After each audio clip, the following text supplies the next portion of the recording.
Thank you for joining us here at Alpha News. We're joined by Representative Nick Zerwas, who is representing Congressional District 6 State Representative, which is 30A, correct? 30A, welcome to downtown Elk River. Downtown Elk River, which is beautiful, and we're doing a bit of a session wrap-up with you, so tell us a little bit about your experience this year. Well, it was my first time in the majority, and so I'm on the Health and Human Service Policy Committee and the Finance Committee, so I was really wrapped up in Health and Human Service issues this year. The House majority, the Republicans, our bill out of the House really went after huge issues. Obamacare in Minnesota with a complete repeal of MNsure, after Minnesota Care, an entitlement program for a basic health plan that was authorized through the Affordable Care Act federally. All 50 states had an opportunity to enact that. Minnesota's the only state that enacted that program.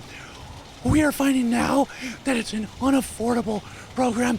It's moving Minnesota towards bankruptcy. The House Republicans said, no, we can't pay for this. In our original bill, we repealed Minnesota Care. Unfortunately, what started off as a full repeal, by the time we got something that the governor would sign, is now studying the future of both Obamacare in Minnesota, MNsure, and Minnesota Care. So hopefully, in our future, in the next session, we can look at what those studies look like and move towards a repeal of those programs that Minnesotans just can't afford. And there's been a number of different scorecards that have come out, and do you have a certain opinion on how people should take this year with a Republican-led House?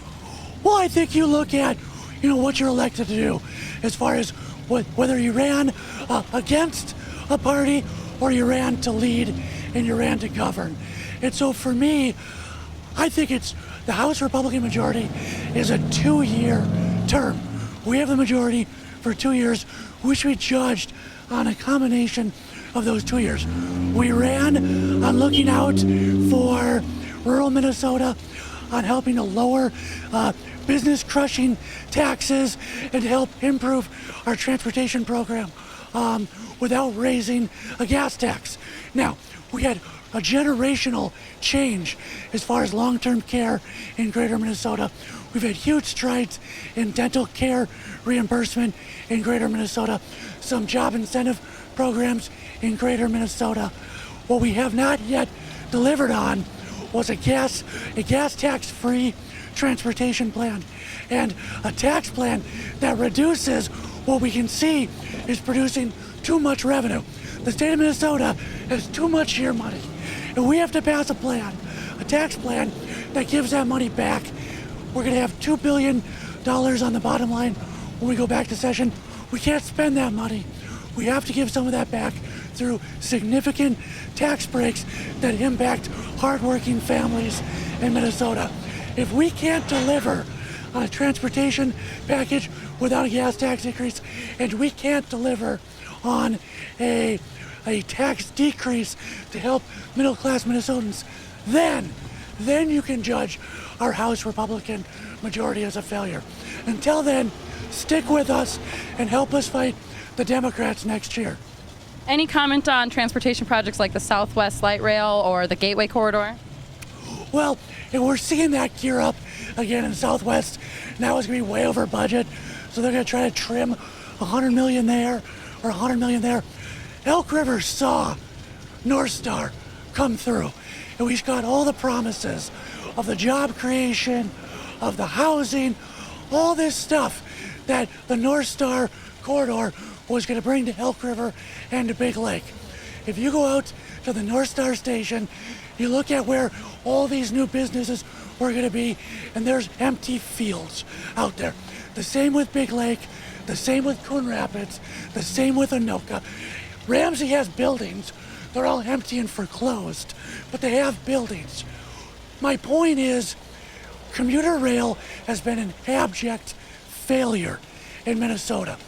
And when the base economics does not make sense, like in Southwest Light Rail, the last thing we should do is give pencil-pushing bureaucrats wiggle room to try to quote-unquote make the math work. This does not work.